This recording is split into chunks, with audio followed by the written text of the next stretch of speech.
하겠습니다.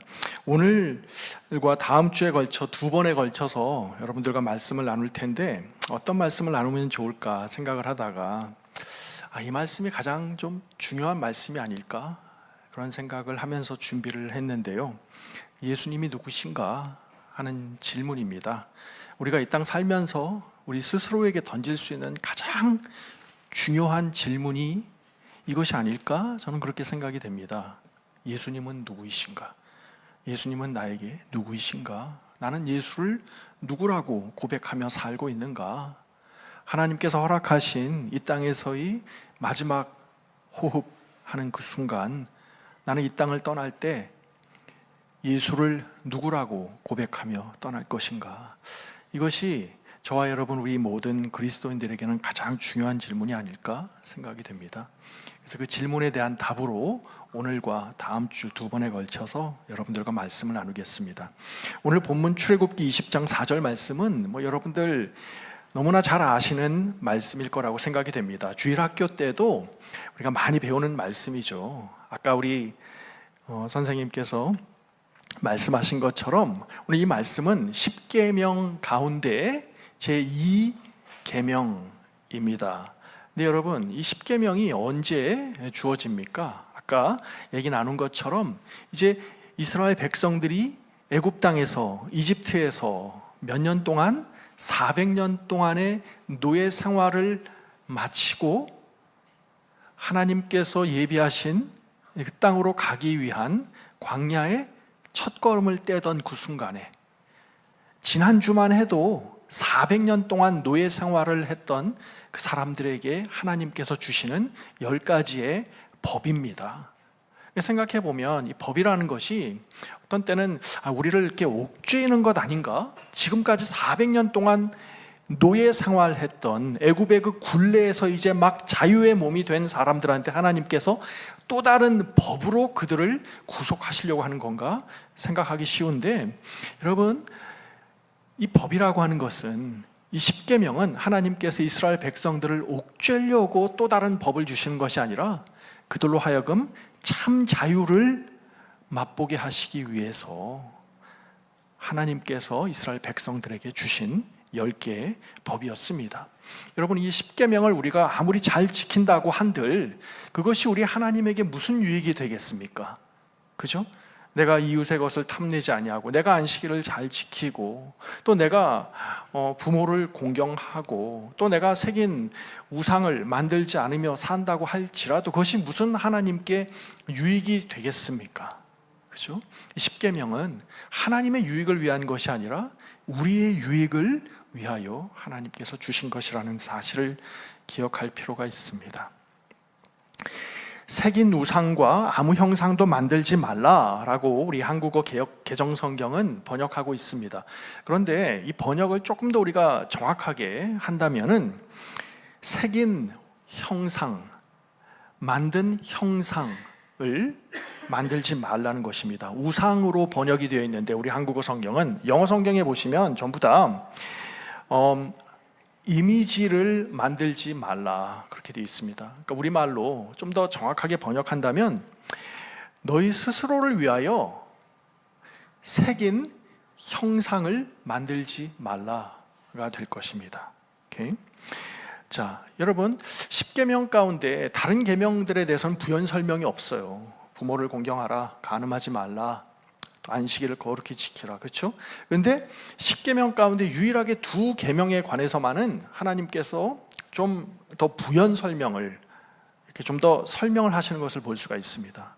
그것이 네 번째 계명이었던 안식법에 관한 것이고, 또 이 두 번째 계명, 오늘 이 말씀에 대해서도 하나님께서 좀 더 길게 부연 설명을, 오늘 우리가 다 읽진 않았지만 볼 수가 있습니다. 어쩌면 구약 성경에서 가장 중요한 주제, 안식법과 또 오늘 이 두 번째 계명인지도 모르겠습니다. 여러분, 예수님께서 부활 승천하시고 나서 예수라고 하는 그 인물에 매료되었고 또 그분의 발자취를 따라서 자신의 삶을 헌신하고 예수를 위하여 살겠다고 헌신한 사람들이 하나 둘 생겨나기 시작했습니다. 그렇죠? 그들을 우리가 그리스도인들이라고 부릅니다. 자, 그런데 초대 교회 때는 예수를 따른다고 하는 것, 그리스도인이 된다고 하는 것은 자신의 모든 것을 걸어야 하는 그러한 결정이었습니다. 예수를 따르기로 결정하는 그 순간 패가망신할 수도 있고요, 자기의 재산을 다 몰수당할 수도 있고, 더 나아가서는 자기의 목숨까지도 희생해야 되는, 예수를 믿는다는 이유 때문에 핍박을 당하고 죽임까지도 당할 수 있는 것이 바로 예수를 따르는 그 길이었습니다. 그러나 그 숫자는 줄지 않고 날마다 더 늘어갔던 것이죠. 자, 그런데 AD 323년이 되면 컨스탄틴 황제에 의해서 기독교가 이제 로마의 국교로 승격이 됩니다. 지금까지는 혹독한 핍박을 당하던 교회였는데 이제 기독교가 로마의 그 제국의 국교가 됨으로 말미암아 교회가 이제 로마 속으로 들어오는 계기가 되었습니다.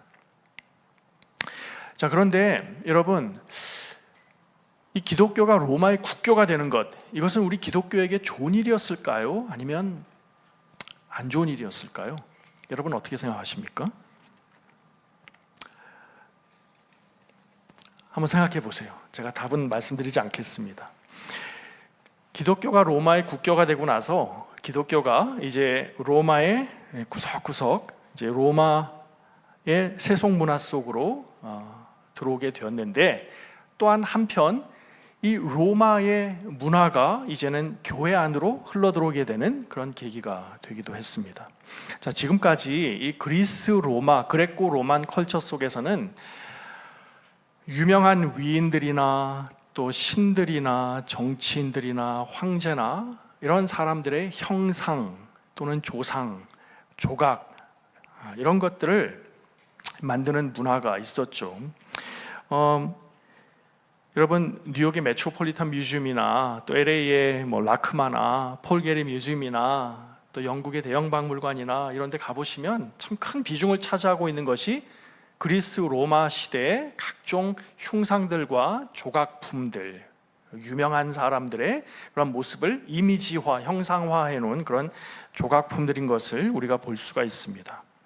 자, 그런데 기독교가 로마 제국의 국교가 되면서 지금까지는 신, 제우스라든지 아폴로라든지 아테나라든지 이런 신들 또는 황제, 장군, 정치인들의 흉상을 만들던 그 문화가 이제는 교회 안에서 성경의 인물들, 또 더 나아가서 하나님의 모습, 또 예수, 세례 요한, 다윗, 모세, 이러한 성경 인물들의 모습을 이미지화한 형상을 만드는 그러한 문화로 발전하게 되었습니다.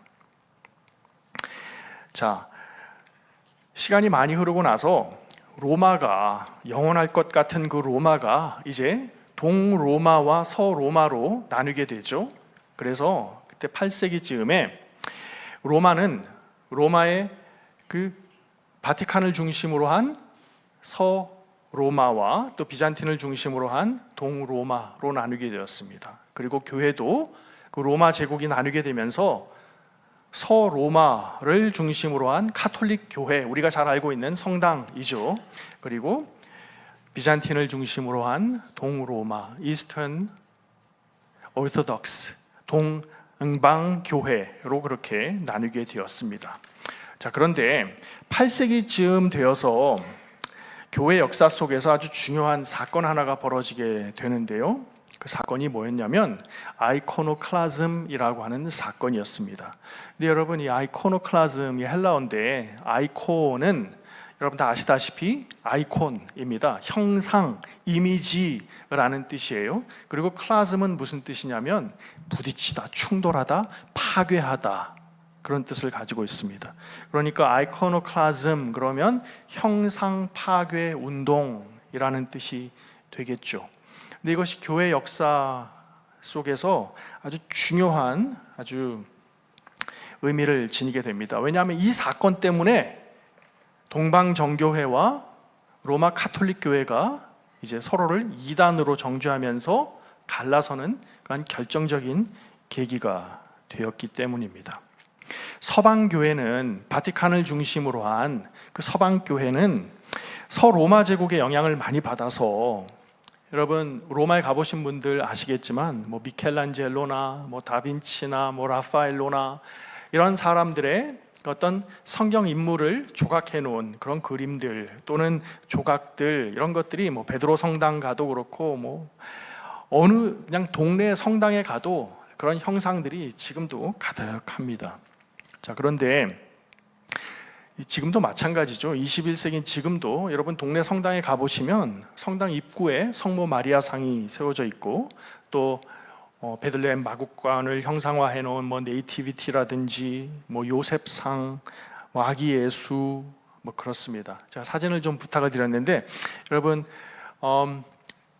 성당에 가시면 성당의 교회 분위기는 보통 어떻습니까? 다음 사진을 보여주시면, 저거는 이제 경상남도 그 외관이라고 하는 곳에 있는 외관 수도원에 있는 성당의 사진인데요.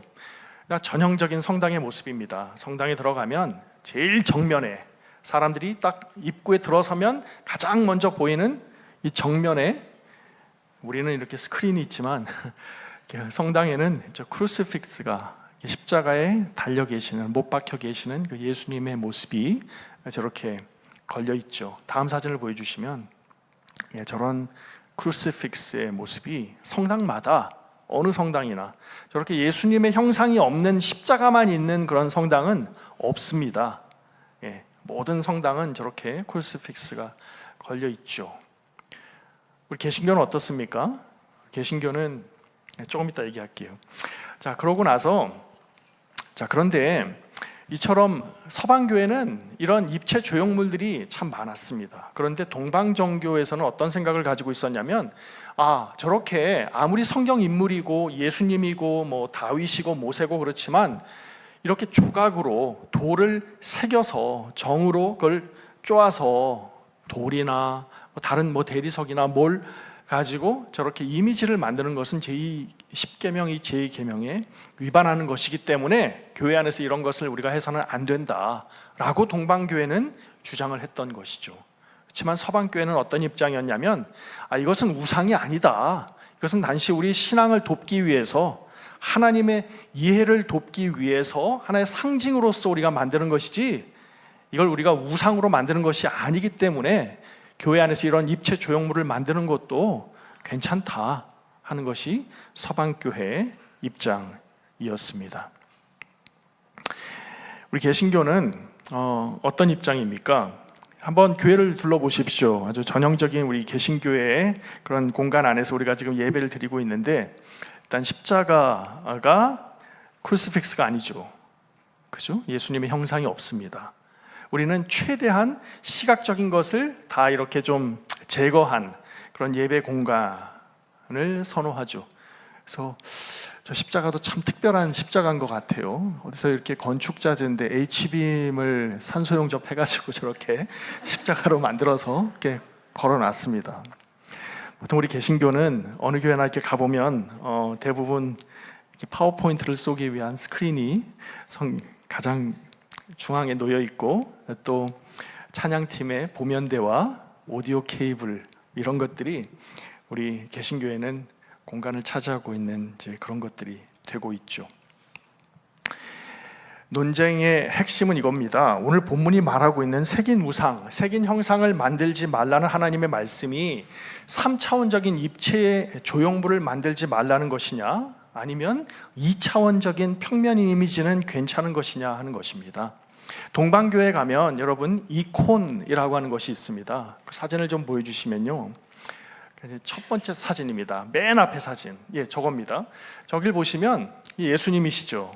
자, 그런데 이건 동방정교에서 만든 이콘이라고 하는 것인데, 저 이콘을 가만히 보시면 저 이콘은 그림자가 없습니다. 그죠? 동방정교에서는 입체 조형물을 만들 수가 없었기 때문에 어떤 입체감을 표현하는 그림자라든지, 또 여러분 이렇게 그림을 그릴 때 멀리 있는 것은 희미하게 보이고 가까이 있는 것은 더 선명하게 보이고, 가까운 것은 커 보이고 멀리 있는 것은 작게 보이는 그런 원근기법이라는 것이 있지 않습니까? 근데 이 입체감을 그 원근기법을 통해서 표현하는 것인데, 이게 입체를 표현할 수 없었기 때문에 저런 이콘에는 그림자도 없고, 그죠? 그리고 어떤 입체감도 느낄 수 없는 그런 평면 이미지로 그렇게 동방교회들은 교회 내부를 장식하고 있습니다. 한번 기회 되면 동방교회도 한번 가 보십시오. 가보시면 참 색다른 경험을 또 하시게 될 거라고 생각이 됩니다. 자, 그러면 여러분 생각에는 어떠십니까? 이 아이코노클라즘이라고 하는 이 신학 논쟁에서 3차원 입체 조형물은 안 되고 2차적인 저런 평면 이미지는 괜찮은 것이냐? 아니면 저런 2차 평면 그림조차도 새긴 형상이라고 봐야 되는 것이냐? 아니면 저거는 허용되고 캐톨릭에서 만드는 그런 조각품, 입체 3차원 조형물들만 하나님께서 금지하고 계시는 것인가? 여러분 어떻게 생각하십니까? 한번 우리 다수결로 결정을 해볼까요? 예. 자, 그런데 여러분, 하나님께서 이 10계명의 제2계명에서 금하고 계시는 것이 단순히 2차원적인 평면 이미지는 괜찮고 3차원적인 입체 조형물은 안 되고의 문제일까요? 과연 오늘 본문이 말씀하고자 하는 것이 그런 차원을 질문하는 것일까요? 한국에는 여러 전국마다 전국에 이렇게 사찰들이 있지 않습니까? 근데 그 사찰들에 가끔 이렇게 사람들이 와가지고 주물로 이렇게 만들어 놓은, 거기에 이제 금으로, 뭐 진짜 금은 아니죠, 금으로 이렇게 스프레이 해놓은 불상들이 있습니다. 근데 그 불상들을 빨간색 페인트로 스프레이 페인트해서 그 불상을 훼손시키는 사람들이 있어요. 그렇죠? 근데 그 사람들이 누구입니까? 나중에 이렇게 잡힌 걸 보면 대부분이 아니라 모두가 다 오늘 이 제2계명을 철저하게 지킨다고, 순종한다고 그렇게 전국의 사찰을 다니면서 불상들을 빨간 스프레이 페인트로 훼손시켜 놓는 개신교 펀더멘탈리스트 근본주의자들입니다. 여러분 생각해 보십시오. 오늘 우리에게 주어진 이 제2계명, 새긴 형상을, 우상을 만들지 말라는 그 말씀이 단순히 그런 차원의 것이라고 한다면, 여러분 우리는 지금 이제 예배를 드리고 있지만 이제 축도가 끝나면 예배 끝나고 나서 저기 이제 문 뒤에서 성도들한테 망치 하나씩을 다 나눠드리고, 오늘은 이제 라호야 지역으로 가겠습니다. 오늘은 UC 샌디에고에 가겠습니다. 가서 이제 우상으로 생각되는 그런 것들을 다 이제 하나하나씩 다 훼손하고 다녀야겠지요. 그죠? 그리고 만약에 잡힌다고 한다면, 그래서 이제 감옥에 가게 된다면 그것을 핍박으로 여기라고 이제 설교를 또 해야 되겠죠. 그렇지만 여러분, 제2계명은 그런 차원의 말씀이 아닐 것입니다. 10계명은요, 하나님께서 우리 인간들에게 우리 인간이 어떤 존재라는 것을 알려주시기 위해서 우리 인간을 창조하신 하나님께서 보여주시는 인생 사용 설명서라고나 할까요? 영어로 하자면 Manufacturer's Specification이라고 할 수 있겠습니다. 어떤 물건을 샀을 때 그 물건의 사용 설명서가 따라오지 않습니까?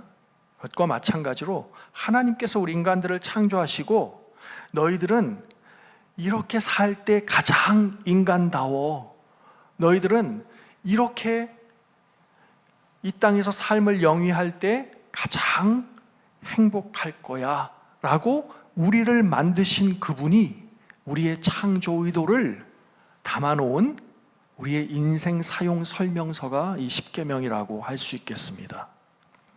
너희는 지금 400년 동안 이집트에서 노예 생활을 했지, 단 하루도 쉬지 못했어. 뭐 월, 화, 수, 목, 금, 뭐 최저임금이 어딨어? 하루 8시간 그런 거 없지. 뭐 썬데이라고 뭐 쉬면서 교회 가고 그러는 것도 없어요. 노예입니다. 1월부터 월, 화, 수, 목, 금 또 주 7일 하루 8시간 뭐 오버타임 없습니다. 하루에 12시간이고 14시간이고 일하고, 그런 사람들에게 너희들 그렇게 일하면 그건 내 창조 의도가 아니야. 6일을 일하고 하루 쉬는 것, 그 바이오 리듬이 내가 너희를 창조한 너희들은 그 생활 리듬 안에서 살 때 가장 인간다워. 아, 그렇구나. 10대 1도 아니고 3대 1도 아니고 6+1 이 생활 리듬으로 살아가라고 하나님께서 우리에게 말씀하셨구나. 나 외에는 다른 신을 두지 말라. 하나님이 조금 이게 좀 뭐 이런 말씀까지 하실까? 너무 이렇게 좀 속 좁으신가? 그런 생각을 할 수도 있지만 나 외에는 다른 신을 섬기지 마라. 왜냐하면 너희 인간들은 내가 창조하기를 예배하는 존재로 창조했어.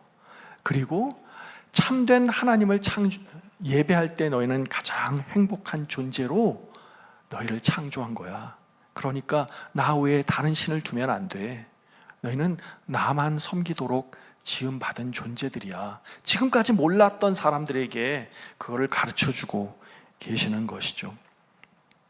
오늘 이 말씀도 마찬가지입니다. 너희를 위하여 새긴 형상을 만들지 말라는 것입니다. 하나님을 위해서가 아니라 우리 자신을 위해서, 그렇게 살 때 우리가 가장 인간답고 가장 행복할 수 있기 때문입니다.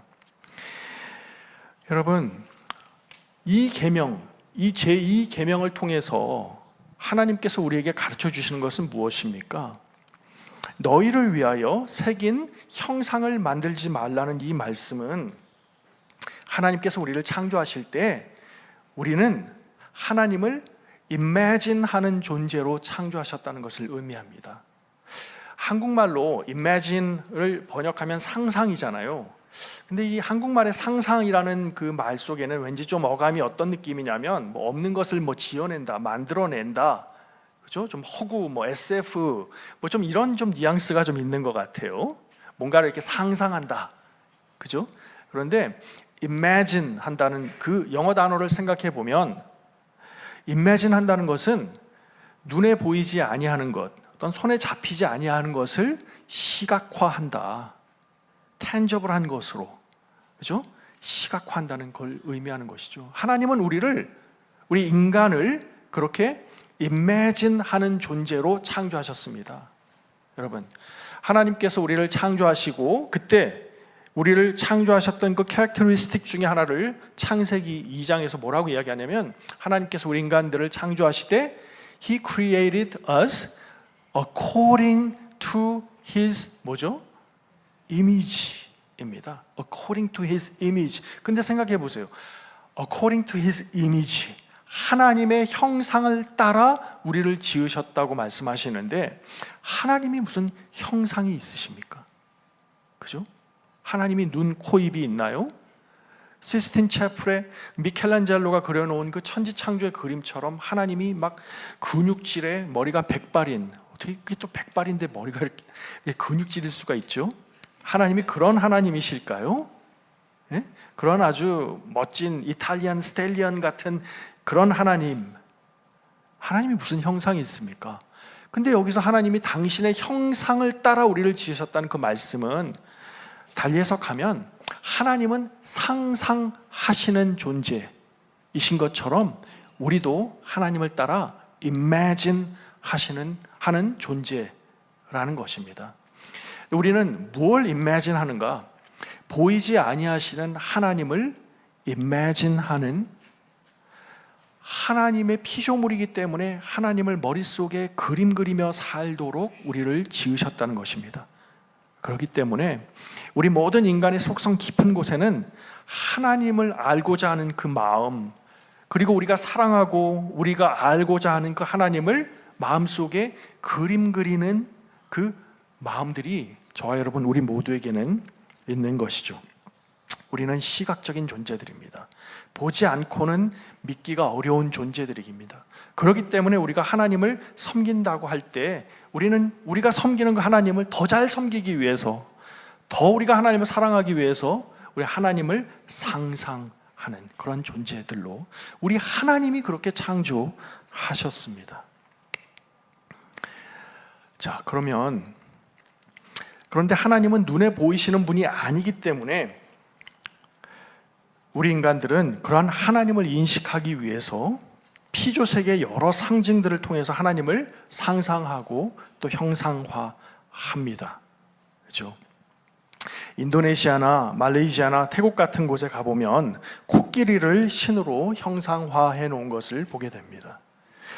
어떻게 보면 참 너무 노골적인 그런 우상이지만 한편 생각해 보면 그들의 그 마음 속에는 하나님을 이해하고자 하는 그 마음, 이것을 뭘로 표현하면 좋을까? 그들이 알고 있는 코끼리의 이미지로 하나님을 이해하고자 하는 그들의 마음 속에 있는 그 예배하고픈 마음이 거기에 왜곡되었지만 반영되어 있는 것이라고 볼 수가 있겠죠. 이집트에서 지금까지 태양신을 섬기고 바로를 신으로 섬기며 400년을 살았던 그 사람들입니다.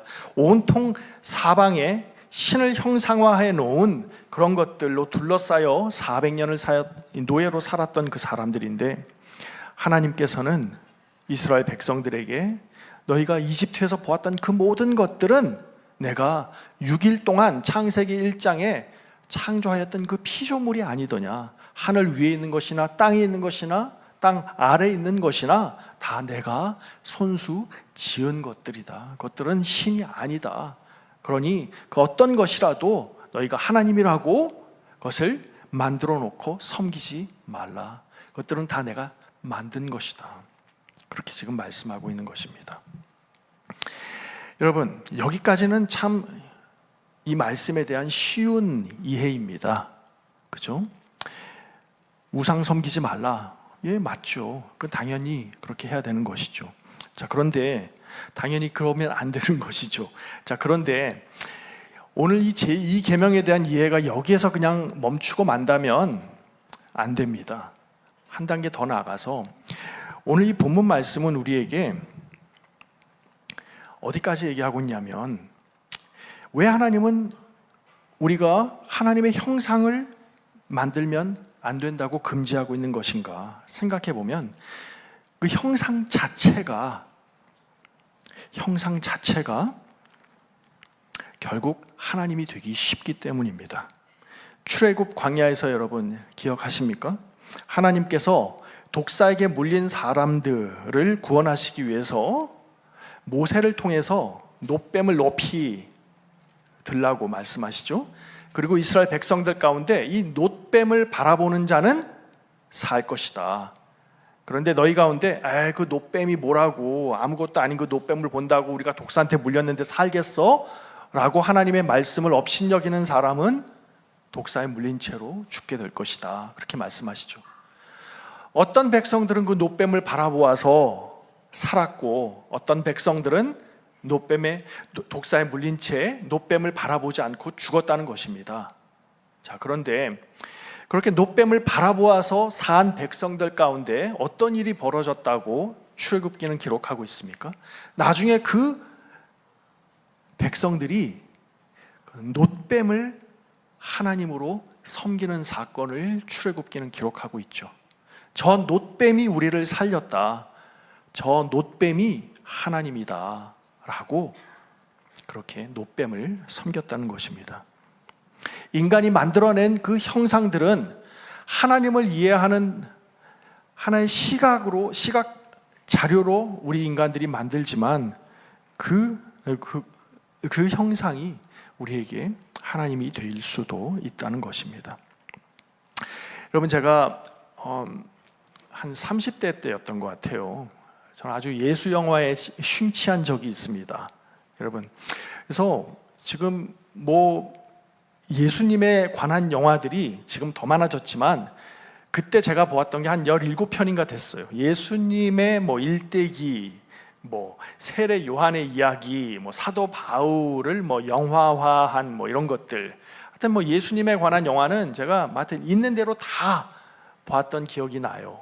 그런데 그때 본 영화 중에 아주 제일 감명 깊었던 것 중에 하나가 그 프랑코 제피렐리라고 하는 감독이 있는데, 이 감독이 로미오와 줄리엣, 올리비아 하세가 줄리엣으로 나왔던 그런 감독이 있습니다.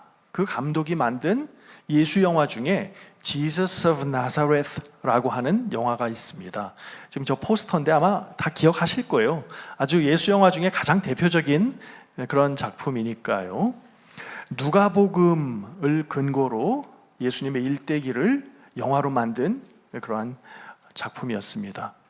저 영화를 제가 하여튼 여러 번을 봤습니다. 거의 한 10번 가까이 본 것 같아요. 보고 또 보고 봤는데 참 감명 깊게 봤죠. 근데 어느 순간 제가 뭘 느끼게 되었냐면, 기도를 하는데 기도를 하려고 눈을 감고 이렇게 있으면 어느 한순간 저 지저스 오브 나사렛 영화에서 저 예수 역할을 맡았던 로버트 파월이라고 하는 영화 배우에게 기도하고 있는 제 모습을 본 겁니다. 다음 사진을 보여주시면요, 저 사람이거든요. 저 사람이 로버트 파월이에요. 그 지저스 오브 나사렛에서 예수 역할을 맡았던 바로 그 영화 배우입니다. 나중에는 악역도 많이 하고 뭐 그랬던 배우인데요. 배우로서는 아주 뛰어난 훌륭한 배우죠. 근데 여러분, 제가 하고 싶은 얘기는, 어느 순간 제가 예수님께 기도한다고 눈을 감고 있으면 저 배우의 얼굴이 떠오르는 것이죠. 우리가 만들어낸 그 형상이 때로는 하나님이 되기도 쉽다는 것입니다. 또 다음 사진들을 이렇게 보시면요, 저 사진도 그렇고 저 사진입니다. 또 다음 사진들, 또 다음 사진들, 다음 사진들. 저 사진은 여러분 아시다시피 멜 깁슨의 The Passion of Christ에서 멜 깁슨하고 저 예수님하고 이제 뭐 영화를 만들면서 이렇게 얘기하고 있는 그런 장면인데요. 제가 텍사스에 있는 어느 미국 교회를 간 적이 있는데요. 여기 가서 참 저는 불편한 경험을 하나 했어요. 갔는데 대형 교회입니다. 뭐 수만 명이 모이는 교회예요. 이렇게 텍사스에. 근데 갔는데 찬양 시간인데 뭐 최첨단의 뭐 악기며 뭐 여기 찬양 팀도 완전 프로페셔널들이 나와서 찬양을 막 인도하고 막 진짜 뭐 이걸 콘서트라고 하면 진짜 돈 내고도 와서 올 정도로 정말 프로페셔널한 그런 찬양이었습니다. 자, 그런데 찬양 집회 이제 하는 예배 시간이에요. 찬양을 하는데 그 찬양 시간에 이제 보통 이렇게 PPT로 가사가 나오지 않습니까? 근데 이제 찬양이 이제 무르익어 가는데 중간중간에 패션 오브 크라이스트의 그 장면들이 거기 나오는 거예요.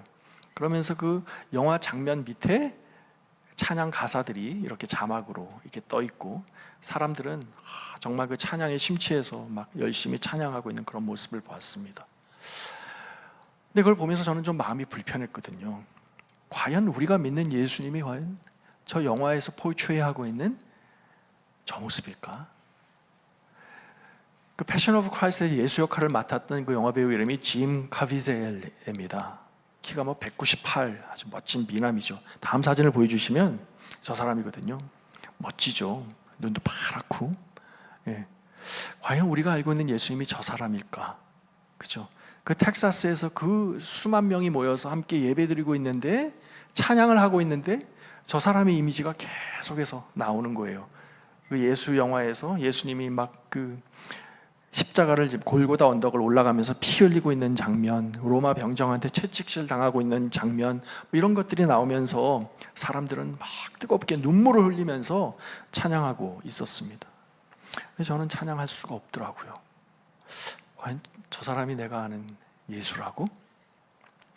제가 지난주에 자동차 보험 문제를 하나 해결해야 될 게 있어가지고 트리플A에 간 적이 있습니다. 딱 4일 전에 있었던 일인데요. 갔는데 아주 너무나 친절한 어떤 직원이 이제 저한테 이제 뭐 여러 가지 이제 그 자동차 보험 때문에 뭐 이것저것 하는데, 책상 가운데 놓고 그 사람 이제 저쪽 컴퓨터 뒤에 앉아 있고 저는 이제 이렇게 손님 의자에 앉아 있는데, 사진을 보여주시면 저것도 그렇고 그 다음 사진, 예, 저 사진이에요. 저기 이렇게 딱 저 사진이 제가 손님인데 저 사진이 딱 이렇게 놓여 있더라고요. 그리고 옆에 Jesus loves you 뭐 이렇게 써 있는 거예요. 그래가지고 제가 좀 짓궂죠. 좀 그런 말을 하면 안 되는 거였는데 일단 업무는 다 맞춰놓고 또 괜히 또 먼저 얘기했다가 업무상 또 불이익을 당할까 싶어가지고 이제 보험 업무는 다 끝내놓고 이제 그 사람하고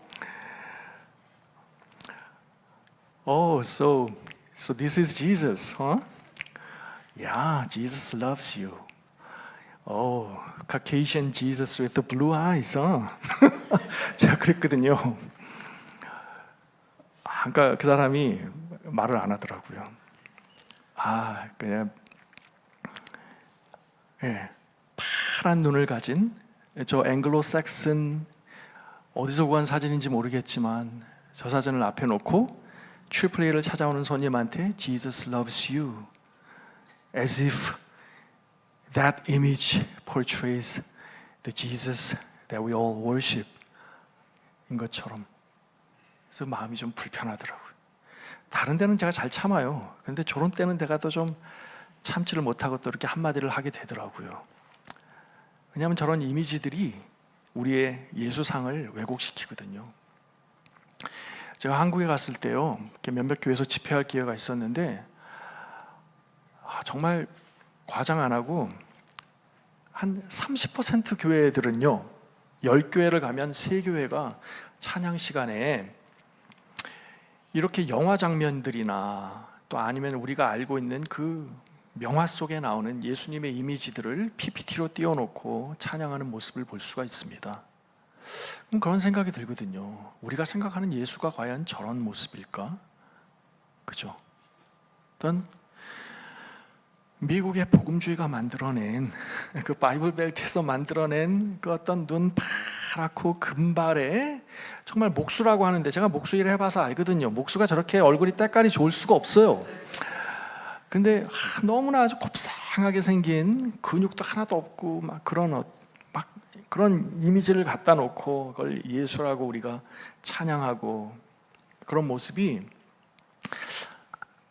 불편해야 되는 것 아닙니까? 요 얘기도 나무교회에 와서 만약 찬양 시간에 그런 이미지를 띄우면 어떡하나 고민했는데 너무나 참 감사하게도 나무교회는 그런 이미지가 없어서 참 감사했습니다. 여러분, 좀 더 깊이 들어가 볼까요? 우리가 형상을 만들지만 그 형상 자체 하나님이 가둬지기도 하고요. 또 모든 우리 인간들이 만드는 형상은 하나님을 제한하는 속성을 가지고 있기 때문에 하나님께서 우리에게 당신의 이미지를 만드는 것을 금하고 있습니다. 여러분은 하나님을 어떤 분이라고 생각하십니까?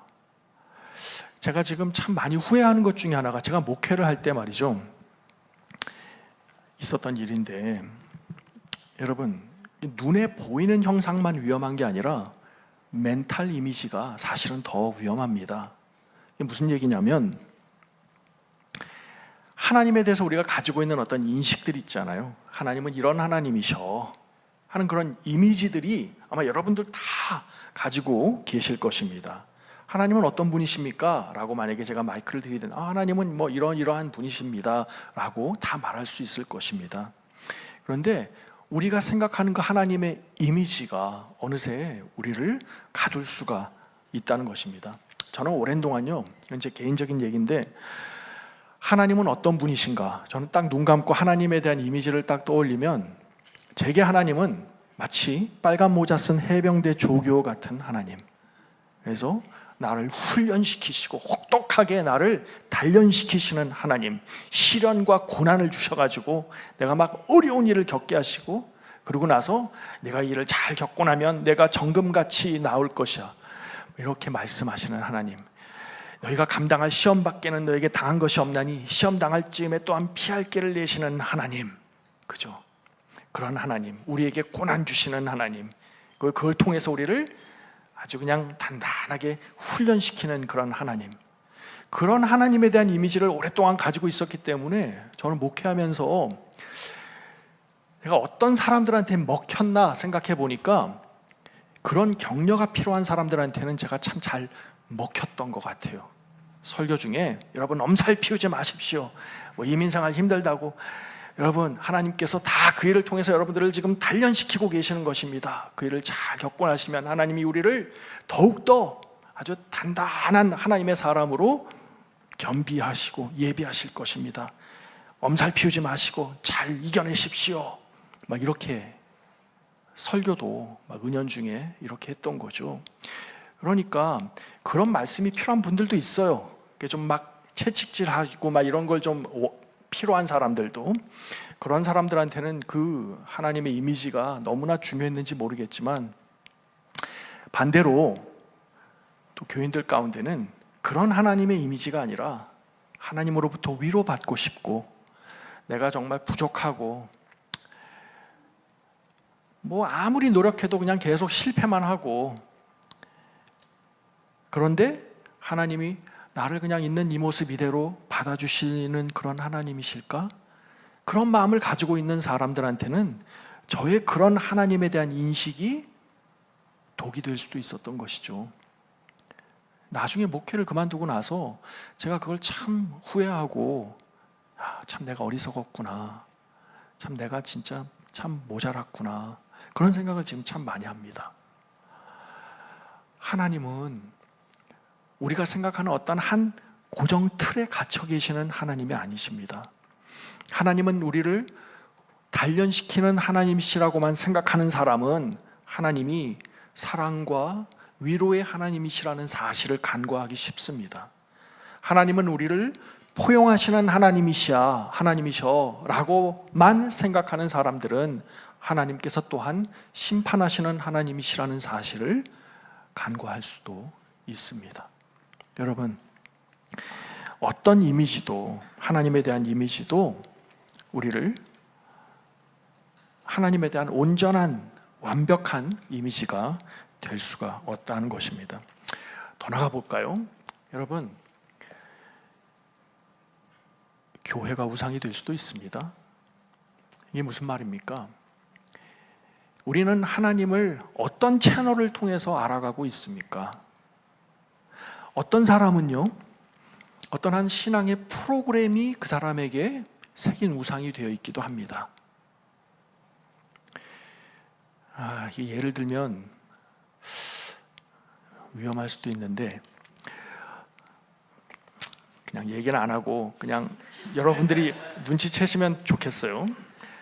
우리 한국교회 안에서 유행하는 어떤 신앙 훈련입니다. 오케이? 유익해요. 그걸 잘 마치고 나면 좋을 거예요. 성경에 대한 지식도 더 커지고 또 교회에 대한 열심도 더 커지고 그럴 겁니다.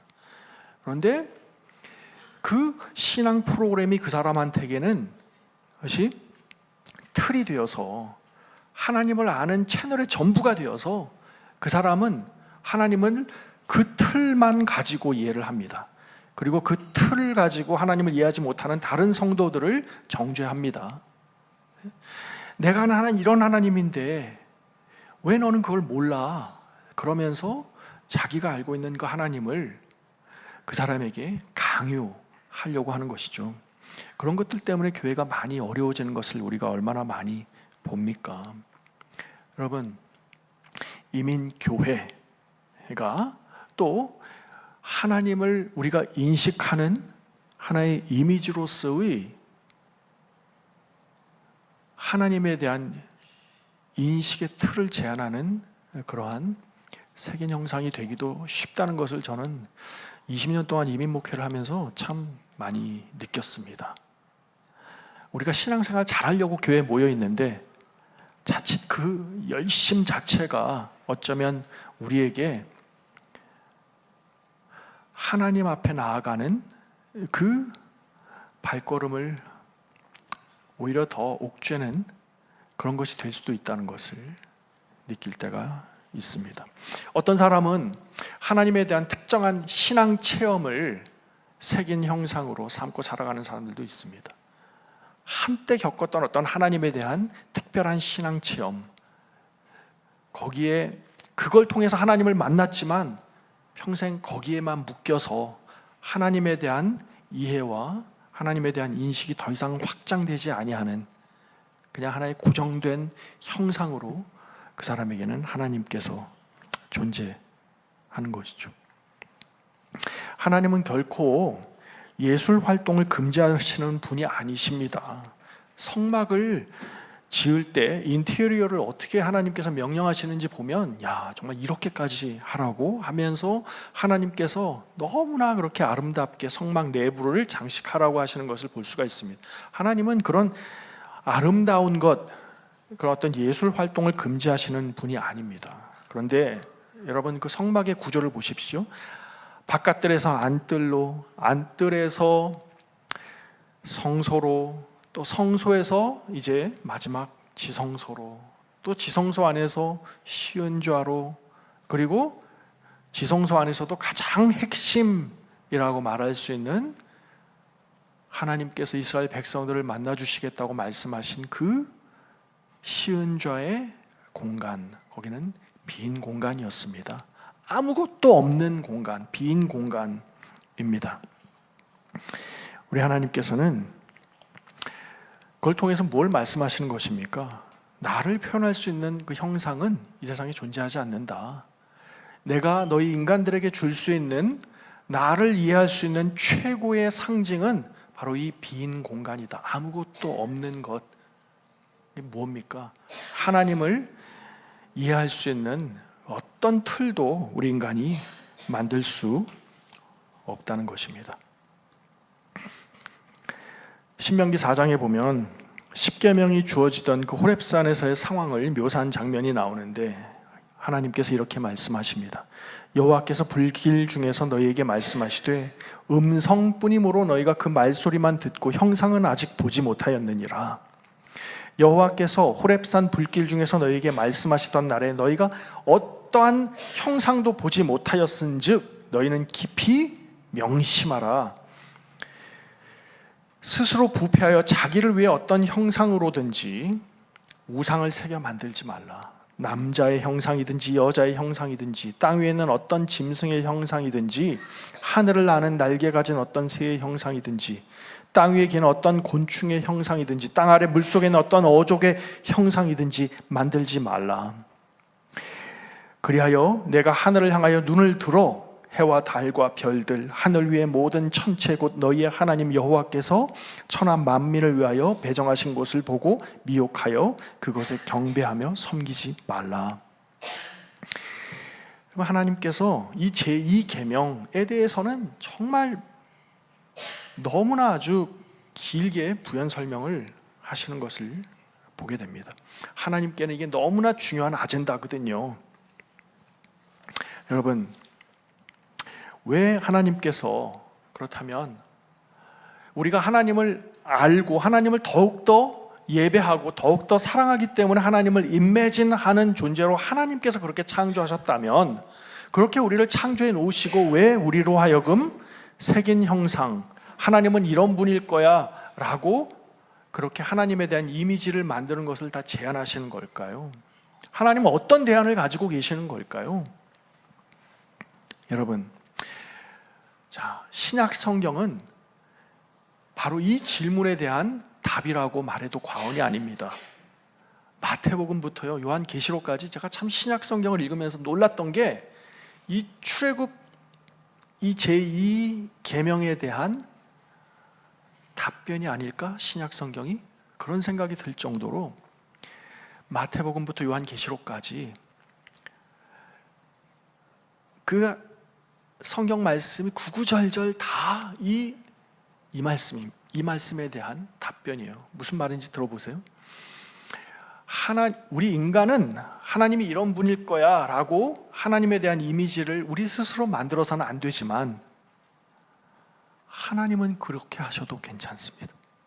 하나님만이 그리하실 수 있습니다. 하나님만이 나는 이러한 하나님이야 라고 당신이 손수 하나님을 표현할 형상을 만드실 수 있습니다.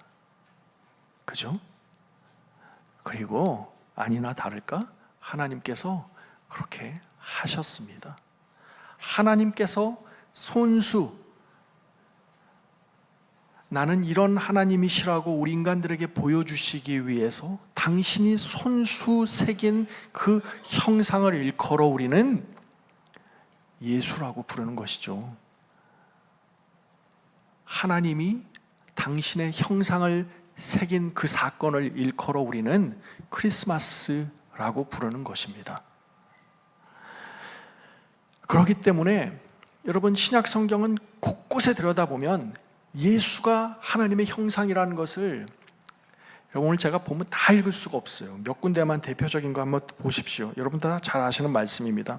고린도후서 4장 4절 6절에는 이 세상 신이 믿지 않은 자들의 마음을 혼미하게 하여 그리스도의 영광의 복음의 광채가 비추지 못하게 함이니 그리스도는 하나님의 형상이니라. 골로새서 1장 15절 그 아들은 보이지 않는 하나님의 형상이시요. 히브리서 1장 3절 이는 하나님의 영광의 광채이시요 그 본체의 형상이시라. 여러분, 계속해서 여러 성경에서 이것을 반복하고 있습니다. 여기서 우리가 주목해야 될 것은 하나님께서 우리 인간들을 He created us according to His image 이죠. according to 하나님의 형상을 따라 우리를 지으셨다고 말씀하시는 그 하나님께서 예수에 대해서는 하나님께서 예수를 당신의 이미지에 따라 according to His image가 아니라 He is the image of God 그렇게 말씀하고 있는 것입니다. 그렇기 때문에 여러분, 우리가 예수를 보면 하나님을 보는 것입니다. 기억하십니까? 모세가 이제 출애굽 40년을 다 마치고 나서 이제 느보산에서 죽음을 앞두고 다 끝났어요. 이제 가나안 땅이 저 앞에 있습니다.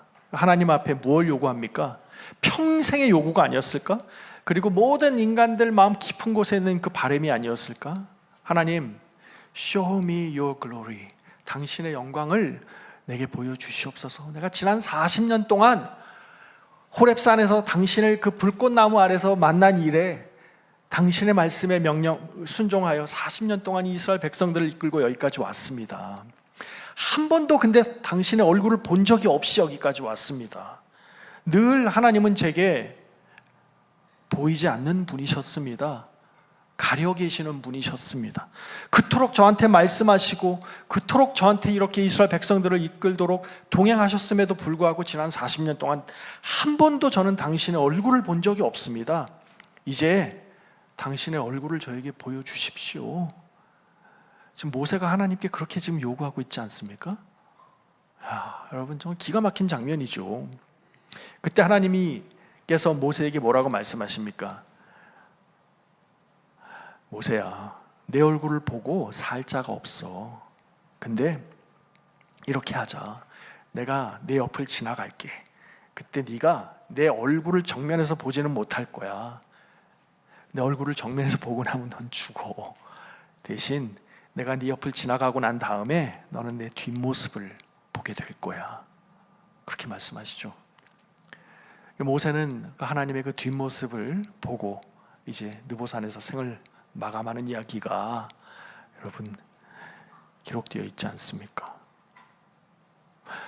신약 성경에 가면 모세가 했던 그 똑같은 질문을 예수님의 제자였던 빌립이 예수님께서 부활하시고 난 다음에 하는 것을 보게 됩니다. 죽음에서 살아나신 예수님께서 자신의 눈앞에 딱 서 있는 것을 보고 빌립이 뭐라고 이야기합니까? 우리가 지금까지 아버지의 얼굴을 본 자가 없거늘 주님, 저에게 아버지의 얼굴을 보여주십시오. 요한복음 14장에 그렇게 기록되어 있습니다. 아버지의 얼굴을 좀 보여주십시오. 아버지의 이미지를 우리에게 보여주십시오. 그죠? 예수님께서 뭐라고 말씀하십니까? 내가 이때까지 너희와 함께 있었거늘 알지 못하느냐고. 나를 본 자는 아버지를 본 것이다. 내가 바로 아버지의 얼굴이다. 내가 하나님이다. 지금 그렇게 말씀하고 계시는 것입니다. 여러분, 여러분은 하나님을 어떤 하나님으로 인식하고 계십니까? 거기에만 머물러 계시지 마시고 거기에서 더 나아가십시오. 그리스도의 장성한 분량에까지. 여러분, 제가 처음에 14살 때 미국에 와가지고요, 그때만 해도 정말 생활영어밖에 몰랐어요. 학교에서 가르쳐주는 민병철 생활영어 몇 페이지만 공부하고 미국에 왔는데, 미국에 와서 수업 시간에 중학교 2학년, 8학년 클래스에 들어갔는데 선생님이 하시는 말씀 중에 제가 아무리 이해를 하려고 해도 못 알아듣겠는 말이 있었어요. 애들이 8학년 애들이 얼마나 말 안 듣겠어요? 그죠? 사춘기에 선생님 말하는데 막 수업 시간에 떠들고 난리가 났어요. 근데 선생님이 계속해서 하는 얘기가 Everybody pay attention, pay attention. You 아무개 pay attention, pay attention이라는 말을 그렇게 많이 쓰는 거예요. 근데 이게 pay attention이 무슨 말인가? pay는 뭔지 알죠. 돈 내고 그럴 때 pay the money, 그럼 pay, attention. 근데 attention 때 사전 찾아보니까 이렇게 바라보다, 집중하다, 이런 건데 pay attention? 이게 무슨 말이지? 이게 연결이 안 됐거든요. 나중에 가서 집중하라고, 몰두하라고, 바라보라고 하는 얘기인 걸 알게 되었어요. 여러분, 우리가 이 자본주의 세상에 살면서 얼마나 많은 것에 우리의 attention을 지불하면서 살아갑니까? 우리가 가진 돈을 어디에 쓰는지는 정말로 그렇게 꼼꼼하게 소비자로 살면서 우리의 일평생 주어진 이 제한된 attention을 무엇에 페이하면서 살 것인가에 대해서는 참 소홀한 경우가 많은 것 같습니다. 저도 매일매일 가계부를 쓰는데요, 오늘 어디에 얼마를 썼고, 오늘 커피숍에서 라떼를 6불 78전에 먹었고, 디스카운트 10불 해줘서 내가 공사했다고 10% 깎아줘가지고 5불 80 몇 전을 냈고 다 씁니다. 근데 그렇게 돈 나가는 거, 지출되는 거, 페이한 거에 대해서는 철저하게 이렇게 다 쓰는데 내가 과연 무엇에 내 어텐션을 페이하면서 살았는가 생각해 보니까 지난 한 해 동안 참 눈에 보이는 여러 디스플레이 이미지들의 참 많은 것들을 내가 뺏기고 살았구나, 내 어텐션들을. 제가 한국 가서 느낀 것 중에 참 놀라웠던 게, 인천공항에 내려서부터요, 반경 20m 안에 LG, 삼성 LED 디스플레이가 없는 곳이 없었습니다.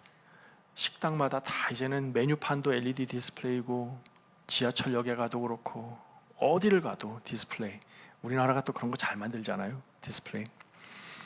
디스플레이에서 시시각각 변하는 그 이미지들, 우리에게 끊임없이 요구합니다.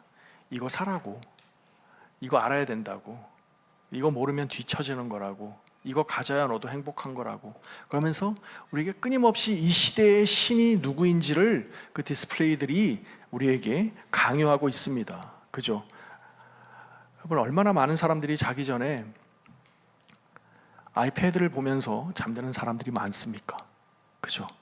그 작은 디스플레이를 바라보면서 아침을 시작하고 아침을 마무리하고, 정말 현대인들의 가장 큰 문제이죠.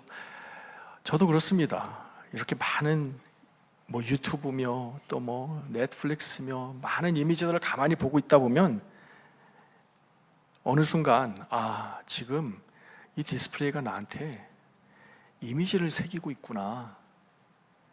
무슨 이미지를 새기고 있는가 하면, 이 시대에 어떤 주인 노릇하고 있는 그것들을 나에게 지금 주입하고 있구나, 새기고 있구나, 내가 지금 돌이 되고 있구나, 내가 지금 대리석이 되고 있구나, 그런 생각이 들 때가 많습니다. 그러면서 이제 2026년이 2주가 됐는데 여러분, 어떤 세외 계획을 가지고 계십니까? 저희 세외 계획은 Let me pay more attention to Jesus. 내 가지고 있는 이 attention이라고 하는 이 자원을 조금 더 예수께 집중하자. 돈은 많이 없지만 attention은 많아요. 그러니까 예수를 집중하면서, 예수를 바라보면서 살자. 그리고 내가 가지고 있는 하나님에 대한 그 이미지와 인식을 조금씩 더욱더 확장해 나가자. 이 땅을 살아가는 작은 예수로 살자. 그런 생각을 하면서 살아갑니다. 여러분, 하루가 10년 같고 10년이 하루 같은 이 샌디에고에서 여러분들도 그런 마음으로 살아갈 수 있으면 좋겠습니다. 여러분을 위하여 새긴 형상 짓는 것이 아니라 하나님께서 손수 우리를 위해서 빚어주신 그 예수를 바라보면서 여러분들의 어텐션을 페이하면서 살아가는 2026년이 될 수 있기를 예수님의 이름으로 축원드립니다. 기도하겠습니다. 아버지 하나님, 우리에게 새긴 형상을 만들지 말라고 하신 그 말씀 뒤에는 크리스마스라고 하는 하나님께서 인간이 되어 우리에게 오시겠다고 하는 그런 놀라운 대안이 있으셨던 것이로군요. 아버지 하나님, 예수를 보니 아버지가 어떤 분이신지 알겠습니다. 하나님 아버지, 이 세상 살면서 우리의 시선을 앗아가려고 하는 참 많은 것들이 있지만 아버지 하나님, 우리의 어텐션들을 무가치한 것들에 빼앗기지 아니하고 오직 예수를 바라보며 살아갈 수 있게 도와주시옵소서. 예수를 통해서 하나님을 더욱더 깊이 알아가고 그렇게 우리의 마음속에 새겨진 하나님의 모습을 따라서 우리가 살아갈 수 있게 도와주시옵소서. 날마다 예수님을 닮아가게 도와주시옵소서. 그래서 우리 한 사람 한 사람이 하나님의 참 형상이신 그리스도를 본받아 우리도 예수 그리스도의 형상으로 크리스티안이 되어서 이 세상 살아갈 수 있도록 저희 모두와 함께하여 주시옵소서. 예수님의 이름으로 기도합니다.